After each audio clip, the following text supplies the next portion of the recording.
Olá, muito boa noite para você. Começa agora o Aparecida Debate, um espaço para discutirmos os principais assuntos do Brasil e do mundo, e hoje vamos falar sobre desigualdade social. Desigualdades existem em todo o mundo e elas são de vários tipos. É desigualdade de classe, desigualdade de gênero, desigualdade de raça. E o resultado de todas essas desigualdades limitam os acessos à educação, à saúde, a um emprego. Mas você já parou para pensar por que o nosso país é tão desigual? O Brasil está entre os 189 países do mundo que pioraram a distribuição de renda, segundo dados recentes da Organização Mundial do Trabalho, a OIT. Por aqui, apenas 10% das pessoas receberam metade de toda a renda arrecadada pelo trabalho.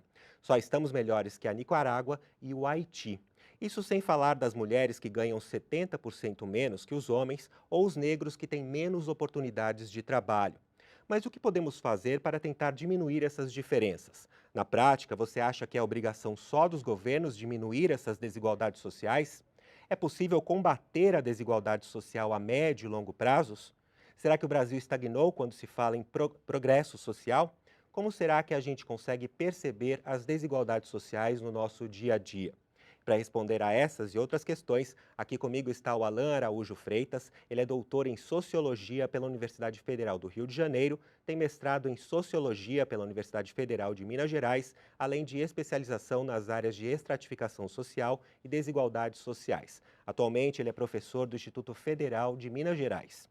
E eu também recebo o Neville Júlio de Vilas Boas. Ele é doutor em Sociologia pela Universidade Federal de Goiás e professor do Instituto Federal de Educação, Ciência e Tecnologia. Ele atua nas áreas de desigualdades raciais, educacionais, estratificação social, trabalho e gênero. Olá, boa noite, bem-vindos ao Aparecida Debate. Boa noite. Antes da gente começar nosso debate aqui, o repórter Felipe Melo ele foi às ruas para conversar com as pessoas, para ver qual é a percepção delas em relação às desigualdades sociais. Vamos acompanhar aqui, por favor. Onde o senhor vê que tem mais desigualdade? Principalmente na classe social, né? Que já começa pelo salário, né? O salário mínimo aqui no Brasil é muito pouco, o salário de aposentado é muito pouco. Eu, particularmente, eu acho um absurdo o político ganhar, receber o que ele recebe, para não fazer nada. Acho que essa desigualdade está só no âmbito do salário, na questão financeira, ou ela se estende para outras questões de raça, de gênero? Se estende, né? Se estende. Questão de raça eu já não sei tanto, porque né, hoje em dia as pessoas até têm outros meios, né, de conseguir uma colocação melhor, tudo mais tem pela localização em que você mora, entendeu? As pessoas têm um certo preconceito. Eu tenho alunos que têm preconceito quando diz que mora na favela, eles acham que a pessoa que mora lá não presta, entendeu? É traficante. Não, tem muita gente de bem, tem muita gente trabalhadora. Uma competição de um serviço, se tiver ali um loiro, um moreno e um de cor, quem que você acha que vai pegar o serviço? O loiro de olho azul e bonito. O senhor que é negro, o senhor sentiu isso? Senti. Essa dificuldade, essa diferença? Senti numa época, quando eu estava precisando de emprego, né? Numa época quando assim, o negócio estava assim, meio apertado do meu lado, né? Certo? E quando eu fui fazer fiz a inscrição, entendeu? Fiz a entrevista, várias, né? Então a gente fica esperando. Então eu já vi pessoas que estavam junto comigo, chegaram a ser chamadas, mas infelizmente eu ainda fiquei para trás. Para a gente tentar diminuir essa desigualdade, é um conjunto, educação, mas tem que partir de casa até chegar nos órgãos competentes? Casa, os órgãos competentes, toda a sociedade trabalhando junto. E a gente sabe que é difícil, mas eu acho que ele tem que vir lá de cima, que a coisa tem que ir mudando. Pois é, a gente viu aí a opinião das pessoas, né? Existem mesmo, elas estão no caminho correto em relação à percepção sobre o que são as desigualdades? Existem esses vários tipos de desigualdades mesmo sociais? Sim, existem. A fala das pessoas ela é muito emblemática sobre a representação da desigualdade no Brasil, né? A percepção da desigualdade no Brasil é algo que está muito presente na vida das pessoas e as falas trouxeram vários elementos. De fato, a desigualdade é um problema multifacetado, existem eixos de desigualdade, né? Existem lógicas de desigualdade que funcionam de formas diferentes, mas ao mesmo tempo se cruzam, né? E a situação social de alguns grupos é muito representativa desse fato. Especialmente essa fala, né, do senhor negro que disse enfrentar a dificuldade pelo fato de ser negro, né? Isso está muito presente na sociedade brasileira, está muito presente no imaginário da sociedade brasileira, e isso interfere nas condições de vida das pessoas, né? Então, por exemplo, o simples fato de nascer negro, no caso brasileiro, limita possibilidades de vida em termos educacionais, em termos de trabalho, né? Tem diversas pesquisas que têm mostrado que, inclusive, existe um tratamento desigual, né, do sistema de justiça no Brasil entre brancos e negros. E um fato interessante, né, é que a desigualdade, por exemplo, a desigualdade racial, ela muitas vezes se combina com a desigualdade de classe, mas às vezes ela atua de forma independente. O que eu quero dizer com isso, né? No caso brasileiro, existem pesquisas que mostram, a pesquisa que eu fiz também na pós-graduação apontou isso, que independente da posição de classe ou da posição econômica que uma pessoa negra ocupe, ela tende ainda assim a estar numa situação desfavorável em relação às pessoas brancas da mesma classe social ou do mesmo extrato social, né? O que significa que para uma pessoa negra ascender economicamente, né, alcançar outros níveis mais elevados de patamar financeiro, não implica necessariamente, ou melhor dizendo, não implica de maneira alguma, né, uma imunidade à discriminação racial. Pelo contrário, né, em geral, as pessoas negras, quando ascendem economicamente e passam a ter acesso a espaços sociais que são ocupados majoritariamente por pessoas brancas, elas acabam ficando mais expostas à discriminação racial. Isso é importante notar. Professor Alain, qual é a sua percepção em relação a esses depoimentos? Eles estão falando, essa percepção é correta mesmo, é o que realmente acontece no nosso país, né? Sim, de fato, isso ocorre, né, no Brasil. Como você bem falou, né, desigualdade existem de vários níveis, né? Toda sociedade vai ter algum grau de desigualdade social. O problema é quando essa desigualdade chega a um patamar, né, a níveis que são, ou melhor, que colocam em xeque, né, aquilo que nós entendemos enquanto democracia, né? Então, no meu entendimento, eu acho que os participantes falam muito bem, né? Existem diferentes tipos de desigualdade social, né? Como, por exemplo, desigualdade de renda. Que foi o que aquele senhor falou, né? Ele fala em comparação, ele compara o salário do aposentado com o salário de um político, por exemplo. Isso. Também as desigualdades de gênero, né, entre homens e mulheres, desigualdades raciais também, e a desigualdade de classe, no caso, entraria a desigualdade de rendimento, né, por exemplo. Mas eu costumo falar, né, que existem pelo menos 3 tipos de desigualdades que são principais, né, nesse sentido. A primeira seria uma desigualdade entre as diferentes famílias, né, por exemplo, desigualdades em termos de bem-estar social tem um peso significativo, né, para os indivíduos de modo geral, porque, por exemplo, uma pessoa que tem acesso ou melhor, uma família que tem acesso a esgotamento sanitário, tem acesso a toda a infraestrutura básica, vai ter uma facilidade maior, né? Até mesmo porque as pessoas que não têm água canalizada em casa, por exemplo, vão ter de correr atrás, né, de algum lugar para alcançar, né, esse bem que é um bem, né, necessário à vida. E as desigualdades sociais, como o Neville bem falou, elas são, como que eu vou dizer, elas se complementam, né? Por exemplo, temos as desigualdades raciais, elas acabam tendo alguma relação direta com as desigualdades de classe, por exemplo, né? Até mesmo porque se sabe que há uma proximidade, né, em termos históricos de desigualdades de gênero e de classe. Então, né, como eu falei, as desigualdades elas vão existir em qualquer lugar, né? O problema é quando ela alcança patamares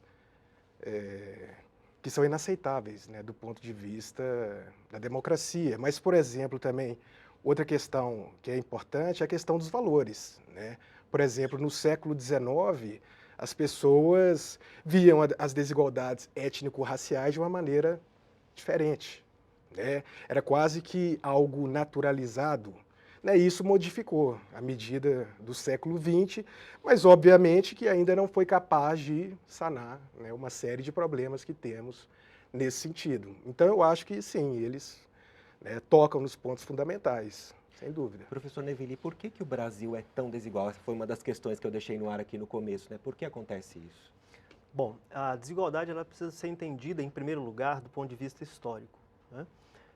Então, o Brasil, assim como os países latino-americanos de uma forma geral, né, que tem uma história que se inicia com o processo de colonização, né, só pode ser entendido a partir dessa lógica, dessa explicação histórica. Então, o Brasil é um país que tem 3/4 da sua história, né, de toda a história do que a gente hoje conhece como o Brasil, 3/4 dessa história ela é marcada pela escravidão, né, é marcada por uma disparidade, uma desigualdade, né, racial profunda, né. Soma-se a essa desigualdade também a desigualdade de gênero, né, que também marca o Brasil desde o início.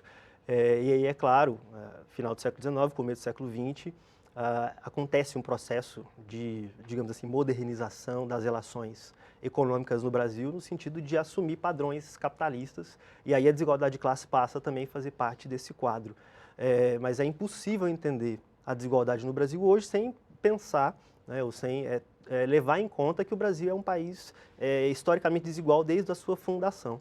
E aí, é claro, existe esse legado, existe essa herança colonial, né, que marca, inclusive, os valores, né, que as pessoas defendem, que a sociedade em geral defende, mas também existem, é importante dizer, além desse legado, existem mecanismos contemporâneos, né, mecanismos que são criados na atualidade e que reforçam esses valores do passado, em outras bases, em outros termos, né, muitas vezes revestidos com uma capa de modernidade ou uma capa de igualdade, inclusive, porque, por exemplo, quando se pensa o mundo da educação ou o mundo do mercado de trabalho pela ótica da meritocracia, por exemplo, assume-se determinados padrões de justiça social. E, no fundo, é isso que está em jogo, né? São os padrões de justiça social que estão em jogo quando a gente fala de desigualdade, né? Então, quando se parte, por exemplo, da ideia de meritocracia, colocando o indivíduo como, né, o sujeito, o agente da sua própria história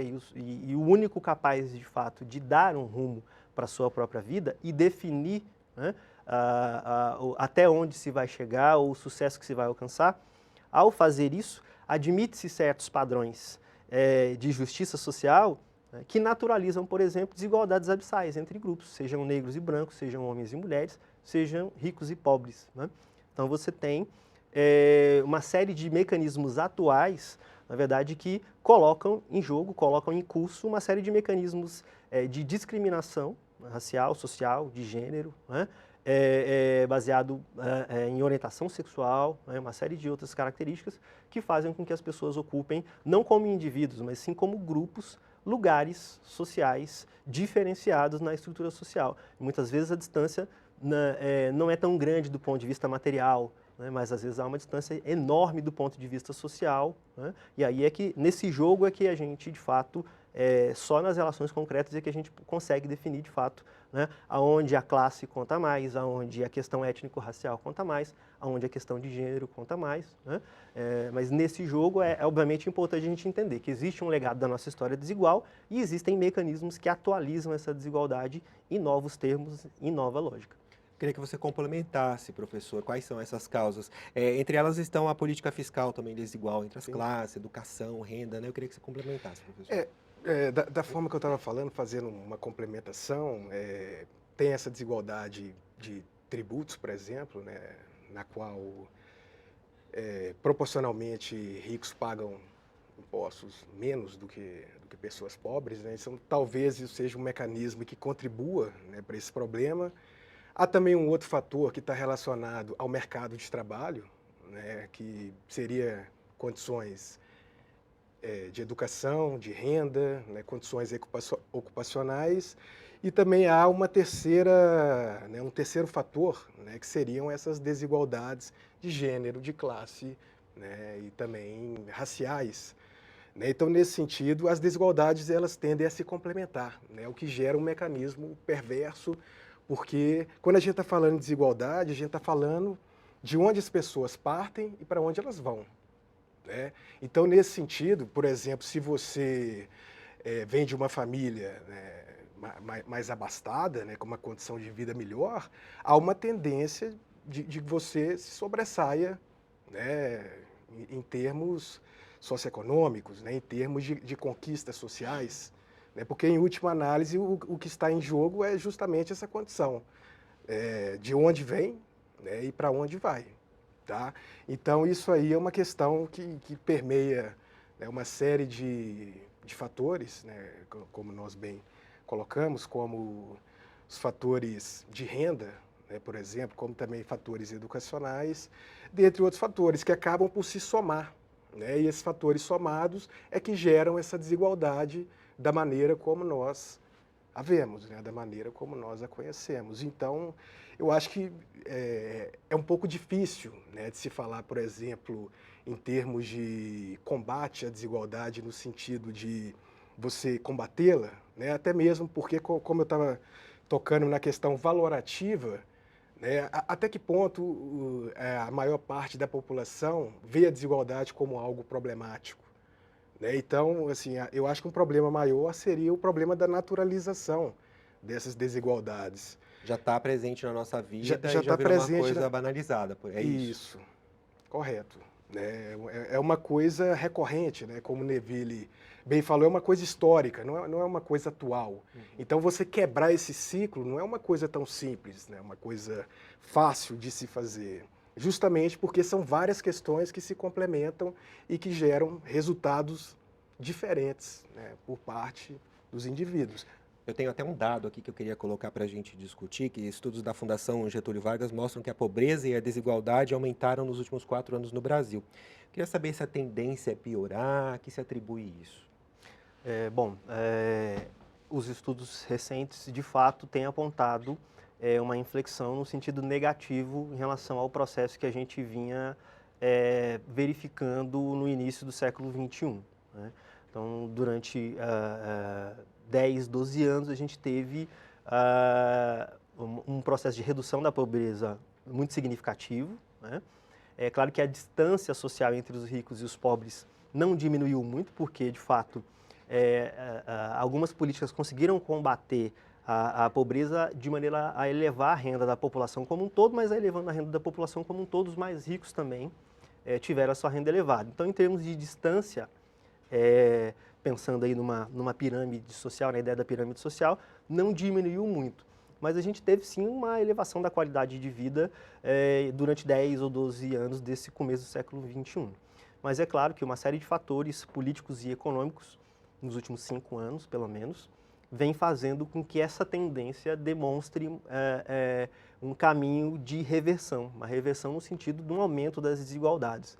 Né? Então, tem uma série de relatórios, além do que você citou. Então, por exemplo, a Oxfam Brasil realizou pesquisas recentes, então são 2 pesquisas muito interessantes. Nós e as desigualdades, né? Foi Isso. feita em parceria com a Datafolha Exato. em abril agora de 2019. Essa né? pesquisa, especialmente, ela trata da percepção da desigualdade pelas pessoas, né? Ela mostra que, inclusive, as pessoas também percebem que a desigualdade está aumentando, né? Então, se as pessoas percebem no geral, é porque, de fato, elas sentem isso na própria experiência. Eu tenho até um dado aqui, professor, 57% não acham que as desigualdades diminuirão nos próximos anos. 2 em cada 3 brasileiros elegem a fé religiosa, o estudo e o ter acesso à saúde como as 3 prioridades para uma vida melhor. E 53% da população acham que a linha de pobreza está entre 701 e R$1.000. Eu dei esses dados aqui, eu preciso fazer o primeiro intervalo e na volta eu quero que vocês comentem mais dados da Oxfam.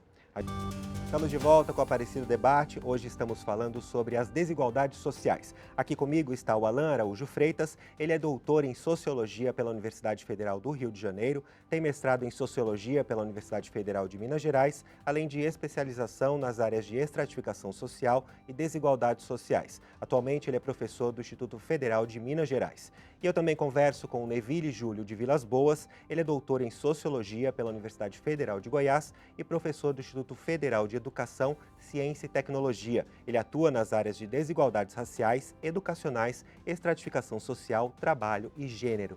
Então a gente terminou o primeiro bloco falando desses dados da percepção da Oxfam, né, em parceria com o Datafolha, e eu queria que vocês comentassem um pouquinho. Tem mais um outro dado aqui que eu queria também já colocar no bate-papo aqui da gente, é que 86% acreditam que o progresso do Brasil está condicionado à redução das desigualdades entre pobres e ricos. 52% concordam que negros ganham menos por serem negros e 84% concordam que é obrigação dos governos diminuir a diferença entre muitos ricos e muitos pobres. Então, eu queria que você comentasse alguns desses dados, professor. Bom, em primeiro lugar, a percepção da população em relação à desigualdade diz muito de como a desigualdade funciona na prática. Então, se as pessoas de fato estão percebendo, é porque elas estão vivenciando isso nas suas próprias experiências. Mas isso mostra uma outra coisa importante também, né? Que havendo uma percepção generalizada de que a desigualdade é um obstáculo ao desenvolvimento do país, a gente pode inferir também que há um apoio, ou pelo menos haveria um apoio popular a ações do Estado, a políticas públicas que corrigissem essa desigualdade. Uma das coisas que a gente precisa se perguntar é por que isso não acontece, ou pelo menos por que não acontece na frequência e na profundidade esperada para que essas distâncias sociais sejam de fato diminuídas, né? E, de fato, na percepção das pessoas também, um dos dados que você destacou e que aparece também nas falas iniciais das pessoas no programa, de que existem mecanismos que impedem, por exemplo, que pessoas negras acessem determinados postos no mercado de trabalho. As pesquisas mostram o quanto é mais difícil, né, as pessoas negras acessarem certas posições, especialmente quando elas envolvem desempenho de poder dentro de organizações, ou quando lida diretamente com a aparência dessas pessoas em algumas ocupações no setor de serviços, por exemplo. E os mecanismos que fazem com que isso aconteça, né? Por exemplo, muitas vezes essa discriminação ela não vai acontecer de forma aberta, né? O empregador não vai dizer... aquele senhor sentiu, né? Exato. O empregador não vai dizer que não vai contratar porque é negro, né? Mas vai dizer que aquela determinada pessoa não atende ao perfil, né? Mas o que está por trás, de fato, é uma concorrência, muitas vezes, de candidatos com características profissionais e educacionais muito parecidas, mas a discriminação, por exemplo, ela vai operar de maneira velada, de forma a prejudicar um grupo específico, nesse caso, no caso desse exemplo, o grupo das pessoas negras. Então, também é necessário retomar dessas percepções da população que elas mesmas acreditam que são necessárias políticas públicas que ataquem essas desigualdades e apoiam, inclusive, né, não só que essas políticas públicas sejam feitas, mas que, por exemplo, a política pública, por exemplo, de tributação, a política fiscal seja conduzida de maneira a reduzir essas desigualdades, né? Então, isso é muito importante para a gente entender a percepção da população e perceber que há um apoio popular para que políticas públicas de fato aconteçam de maneira a reduzir a desigualdade. A gente viu, né, professor, Sim. que são dados muito pessimistas, na verdade, né? A gente não consegue dizer que essas desigualdades sociais, elas podem ser menores, não reduzir, mas serem menores a médio ou a longo prazos? Olha, bom que fosse, né? Assim, seria O o ideal. ideal, né? Mas o problema é que isso vai depender por exemplo, vai depender do Estado, né? Vai depender de como que a população compreende, né? Como que a população vê essa condição. Também é uma outra questão importante. Outra condição também é a maneira como a sociedade vai, né, compreender se isso é ou não um problema, né? Como eu falei, se você fizer uma pesquisa, né, provavelmente você vai ver que a desigualdade social vista como algo, né, problemático não é necessariamente algo que todos vão concordar, né? Assim, quem tende a concordar é, sobretudo, as pessoas que estão numa condição social desfavorável, né? Só que tem uma outra questão ainda, que é justamente os próprios capitalistas, né, se eles não, né, se não há uma diminuição da desigualdade social, pode acabar ocorrendo das pessoas não terem condição de consumir, né? Por exemplo, isso seria algo negativo para toda a sociedade, né? Justamente porque, né, a desigualdade, quando ela é muito elevada, ela não é vantagem para a sociedade de um modo geral. É um problema, né? Então, o que eu gosto, né, assim, de ponderar é justamente que tudo vai depender dos valores, né, de como que a população vai entender isso e de como que os governantes também vão atuar no sentido de tentar diminuir ou não, né? Porque, como eu falei, embora se você perguntar para as pessoas, a maior parte vai dizer ou vai ver a desigualdade como um problema, não necessariamente isso vai ser um consenso, né, de modo geral. Então, tudo vai depender de como que a sociedade vai caminhar no sentido de se vê a desigualdade como algo a ser combatido, né, ou se isso estaria relacionado a alguma coisa, como que eu vou dizer assim, como se não tivesse uma forma de fugir, né, desse problema. Agora, professora, a gente percebe também, quando a gente sai às ruas para fazer esse tipo de reportagem, que as pessoas elas acham que é obrigação do governo, né, tentar diminuir essa diferença, principalmente quando fala de classes sociais. O senhor acha que é uma questão de, por exemplo, simples, de aumentar o salário mínimo, que essa diferença social vai ser um pouco mais reduzida? É uma das soluções, por exemplo?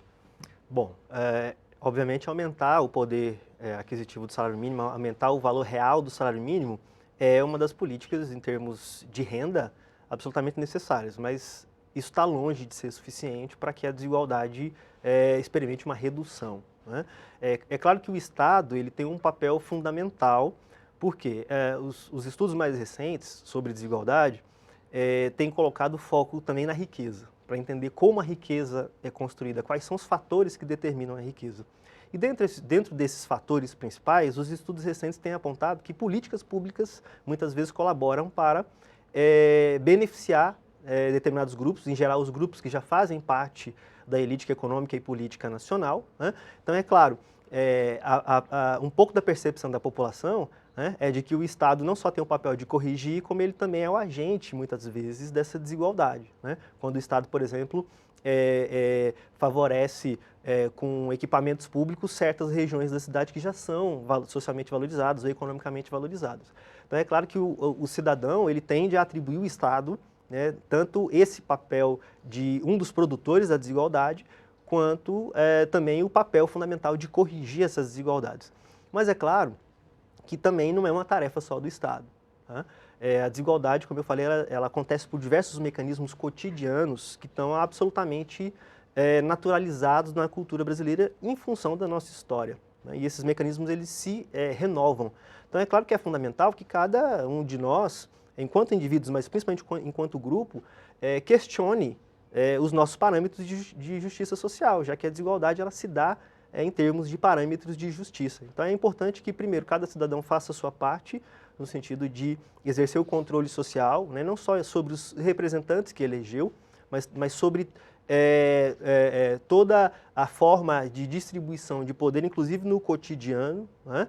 Por exemplo, empresas podem muito bem rever a sua forma de contratação, né? Identificar parâmetros discriminatórios, por exemplo, na atuação do RH, dos recursos humanos, né? Entender, inclusive, tem várias pesquisas recentes que mostram que a diversidade, por exemplo, nas empresas é um fator de aumento do retorno em termos de lucratividade, ou seja, a diversidade tem também um valor econômico. É claro que não é só isso, né? A gente não defende a diversidade só por causa disso, mas esse é um ponto interessante também a ser ressaltado, né? Porque há muitos mitos em relação a isso.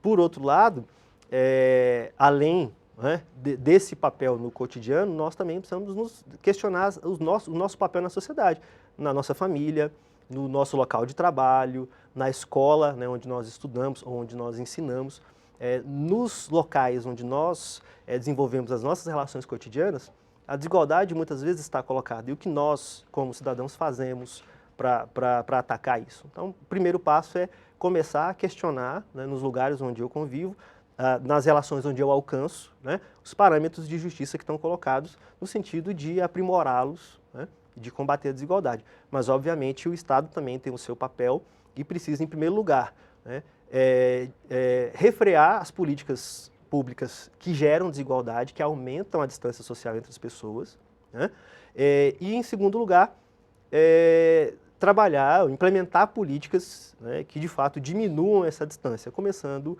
por uma reforma, por exemplo, da política fiscal. Isso que eu e ia por aí. perguntar. Ajudaria, né, se houvesse a melhora no sistema de tributação brasileiro, professor? Olha, eu acho que sim, né, que, obviamente que não é apenas isso, né, o problema não é apenas esse, mas já seria um primeiro caminho, né? Se você, por exemplo, faz uma reforma tributária que seja suficiente para diminuir esses problemas, talvez já seria algo interessante, né? Mas, por outro lado, só isso não basta, né? Então, nesse sentido, eu concordo também com o Neville de que vai depender de como nós, né, população, vamos interpretar essa desigualdade, como nós iremos compreendê-la, né, como sendo algo problemático, como sendo algo natural, né? Então, no meu modo de ver, são vários fatores, né, que vão estar relacionados, né, a esse problema da desigualdade. E se fosse um problema fácil, né, de ser resolvido, obviamente que, considerando que não é algo positivo, né, nem mesmo para as pessoas que são privilegiadas em termos dessa desigualdade, né, considerando isso, eu acho extremamente complexo, né? Não é um problema de fácil resolução, né? Então vai depender de como a população vai interpretar, né, de como a população vai entender essa desigualdade, né? Cabe a nós, professores, também tentar, na medida do possível, né, ensinar, né, alunos para que sejam, pessoas mais tolerantes, né? Então essa questão da tolerância também é uma questão Mas se a gente importante. vem já de um passado que, né, que já está isso banalizado, de uma forma banalizada, é mais difícil, então, colocar isso na cabeça das crianças, de mudar, é mais difícil? É claro que a gente Mudar essa lida... percepção, né, em relação às desigualdades? Sim, é claro que a gente lida com esse legado da desigualdade. Mas é importante que a gente use esse legado justamente também para despertar nas crianças, nos jovens, a necessidade de modificar isso, né? Seja no cotidiano, né, nos contextos onde a gente vive, na nossa família, na escola, mas também seja em termos de políticas públicas. Por exemplo, a juventude, hoje no Brasil, é um dos grupos sociais mais atingidos, é um dos que sofrem mais com a desigualdade de gênero, racial e a desigualdade de classe no Brasil, né? Então, os jovens têm uma série de problemas para entrar no mercado de trabalho, né? Os jovens negros mais ainda, né? Então, é uma questão que precisa ser debatida. No Brasil, é importante que se destaque isso, não dá para entender, por exemplo, a desigualdade mais se a gente não pensar a sociedade em pelo menos 4 grupos fundamentais, né? Que são os homens brancos, os homens negros, as mulheres brancas e as mulheres negras, né? Por quê pensar a sociedade brasileira nesses grupos? Porque se você pegar qualquer estudo, estatística social, que trate de condições de vida, condições econômicas ou de distribuição de recursos econômicos ou políticos, os homens brancos tendem a estar no topo em todos eles, né? E as mulheres negras, por outro lado, tendem a estar na base, né? E dependendo do contexto, homens negros e mulheres brancas numa situação intermediária. Então, como a gente estava falando, além de políticas universalistas, políticas de educação, políticas de emprego e renda para a juventude, que são políticas que vão atingir a juventude como um todo, a sociedade como um todo, também precisamos pensar políticas específicas para determinados grupos da população. Porque, tomando o exemplo das mulheres negras, elas vivenciam um contexto de desigualdade de gênero, uma desigualdade racial, né? E, na sua maioria, uma desigualdade de classe, né? Então, é uma situação onde uma série de desigualdades ou de eixos de desigualdade se encontram e, de fato, é um grupo de pessoas no Brasil que, desde a história colonial, sustenta, né, a sociedade brasileira. O grande pilar da sociedade brasileira são as mulheres negras. Então, pensar a sociedade dentro dessa lógica de distância entre os grupos sociais é fundamental, e pensar políticas, além das políticas universalistas, políticas específicas que atendam às necessidades e demandas de grupos específicos, para que a gente possa chegar numa situação de equalização das demandas e necessidades sociais. Agora, uma pergunta mais ampla. Qual que é a participação da imprensa em tudo isso, na hora de formar opiniões, né, da percepção das pessoas? É um papel muito importante É um também, papel né? fundamental, né? Porque é a imprensa que vai dar o tom, né, de como as pessoas vão compreender as desigualdades sociais. Né? Assim, dependendo da forma como for tratado, né, pelos veículos de comunicação, isso vai ter um peso muito forte, né, na sociedade. E não apenas a imprensa também, né? Também o governo, né? Também o Estado, né? Que é diferente do governo, como que vai compreender essas desigualdades, né? Como que vai ser essa leitura, né? Isso é fundamental, porque como eu falei, desigualdades existem em qualquer lugar, né? É inevitável, né? Por exemplo, em sociedades tribais, por exemplo, você tem princípios de estratificação social, né? Que são divisões, né? Estratificação nada mais é do que divisões sociais.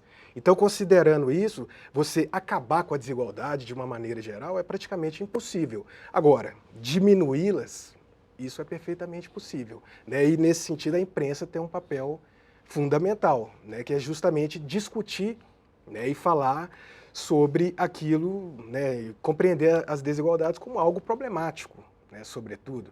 Como eu falei, não há um consenso nesse sentido. Então, a maneira como a imprensa vai compreender essa desigualdade social é fundamental, né? Para se teremos avanços, se teremos involuções, por exemplo, essa coisa vai diminuir, porque a desigualdade ela abaixou, né? Ela diminuiu durante um tempo, só que, né, como foi bem colocado aí, as pesquisas mostram, né, de uma maneira geral, que a desigualdade está voltando a aumentar, né? Então a gente tem que entender que temos sempre que estar policiando, né, para que esse problema não chegue a patamares que, por exemplo, que possa causar crises, né, e até mesmo crises econômicas e sociais, né, porque determinados níveis de desigualdade social podem sim levar ao caos, né, podem levar, por exemplo, a grandes conflitos sociais,